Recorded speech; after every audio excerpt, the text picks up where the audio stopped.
Well everyone, as you can see from the title of this video, Apple has done the unthinkable. They're partnering up with Google. Let's talk about it. But now, if you enjoy videos like this one where we keep you up to date on all things Apple, consider subscribing to the channel and help us get to 1 million subscribers by the end of the year. But now let's talk about this partnership and what it means for us as Apple users. So quickly first, let's talk about what's causing all this. If you guys remember, probably a year or two ago when Apple started to introduce Apple Intelligence, they started to promise a bunch of different things in terms of what Apple Intelligence will be able to do, especially when compared to the competition, like the ChatGPTs, like the Geminis of the world, and everything in between. And for all intents and purposes, since then, in my opinion, and from a lot of other people's opinions, the Apple Intelligence kind of transition has been kind of a failure.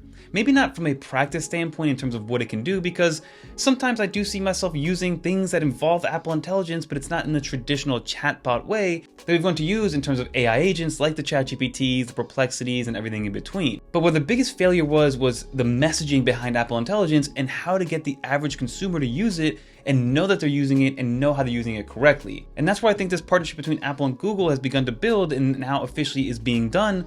And it's because Apple is kind of confused in terms of how they want to market this, how they want to introduce this, and how they want to get people to use their Apple Intelligence features and use them usefully. So let's talk about what was actually announced between Apple and Google. So they are entering a multi-year partnership that's going to bring Gemini and use it as a foundation model for Apple Intelligence and Siri moving forward. And then as of right now, Apple nor Google has disclosed anything aside from the fact that it's a multi-year deal. There are some kind of inferences and some estimations that this is going to be a $1 billion per year deal that Apple's going to be paying Google, but we don't know how long that deal is going to be for, just know that it's a multi-year deal. Now, why did Apple choose Google Gemini versus the rest of the competition? Because originally with Apple Intelligence, when they started to debut it, they talked about a ChatGPT integration where if Apple couldn't figure out whatever you were asking internally and on device, they would then send you out to ChatGPT directly from Siri and from the UI that Siri gives you. And that's been working for about 2 years now at this point. But again, the separation is too drastic in my opinion. There's still too much friction, too many pain points to go from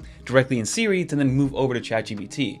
Now, I am a big ChatGPT user. I personally use it all the time. I use it every single day to the point where I've replaced my Siri voice assistant with the ChatGPT voice assistant with the action button. So whenever I hold the action button down, it brings up my ChatGPT assistant. And I use it again as an assistant to help me with a bunch of different things from personal finance to things around the house to medical questions and everything in between. But Apple's come to the conclusion that Google and Gemini has the most capable foundation to move forward with and attach Siri to it moving forward.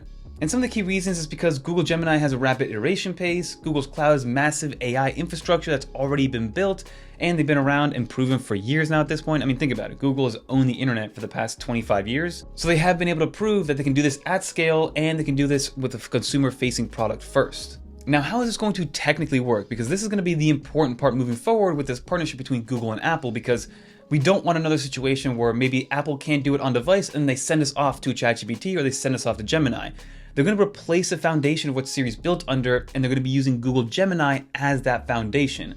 But the important thing in here is that your privacy is still going to be of the utmost importance when it comes to Apple and what you're doing on device. So Apple's still going to control all the on-device AI, all the private cloud computing, as well as the user front-end experience. Everything is going to be on the up and up in terms of what you can do. But again, the way that Siri is going to function moving forward is going to be with Gemini as a foundation, and hopefully they scrap everything else that they've done with Siri dating all the way back to, I believe, iOS 4, which is when Apple first introduced their version of Siri. I could be wrong, fact check me on that. It could be like iOS 5, 6, or 7, but I think that's what I remember. So the idea here is that we're not going to get a ported version of Gemini over onto iOS, is that it's going to be a Gemini customized for Apple, and it's going to run inside of Apple's infrastructure versus, again, going somewhere else and leaving your phone. So then speaking of ChatGPT, what happens to that partnership? What happens to that functionality as it stands right now? Because if you do use your iPhone, you use Siri, you're using iOS 26, and there's an answer that cannot be answered by on-device Siri, you're still getting booted out to ChatGPT, or at least booted out still inside of the Siri kind of user interface. But Apple is stating that nothing is going to change for now when it comes to ChatGPT integrations. It still remains available for all the world knowledge, as well as some more advanced reasoning queries. So if you are asking multiple things at once, it'll still work alongside ChatGPT. But there could be a possible future where they work in tandem and Apple remains kind of AI platform agnostic, meaning that depending on what situation you're in and what needs to be known and what needs to be done and found out, it'll rotate between ChatGPT and Gemini moving forward. But I'm just hoping that the experience is cleaner versus what we have right now, which is very broken and very friction full.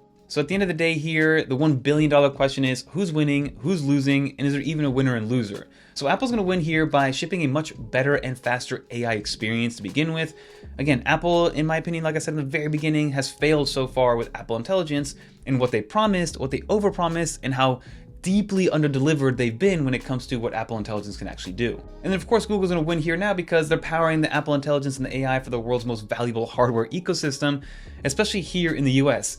Everybody has iPhones. There's a large percentage of people have iPhones, and even if you get to the younger demographic, 80 to 90% of people in high school have iPhones, so now porting over Google Gemini into there just means more eyeballs, more data, more people involved, and just means more for Google to kind of take in. So again, Google's gonna win even more so by, at the end of the day, being able to collect more user data.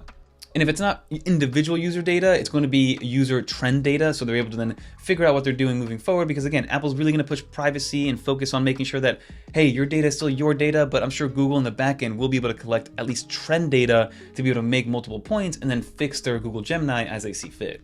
And I'm personally kind of okay with that as long as it means that we get a better Siri for the end consumer, because Apple's been years behind of Google, even when it came before AI was a thing, and just the Google Assistant was always light years better than what Apple could do with Siri. So hopefully now this integration is going to help out just to give us a better user experience overall and make Siri useful past just asking for the weather and asking for a new timer to be set. So my final thoughts with this is that this is still Apple being Apple, right? Apple's always slow to the game when it comes to any updates, when it comes to hardware, and even when it comes to software. I mean, look how long it took them to take USB-C into consideration, 120 Hertz Pro Motion, all the different customizations that you can do now on iOS were things that you can do on a Google device a decade ago. But now Apple has slowly kind of mastered it, in my opinion, and that's what they've been doing. I mean, they're going to release a folding phone this year, and folding phones have been out for now 7 years and 7 different iterations on the Samsung side. So in classic Apple fashion, they weren't first, but in my opinion, they have the opportunity to be the best. So let me know in the comment down below what you think. Apple seems to be going through a lot of transitionary things right now. The Apple Card announcement happened earlier this week, moving over to Chase.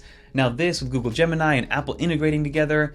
Apple's now coming out with folding phones, hopefully at the end of the year. So there's a lot going on with Apple, and I'm just curious to know what you guys think.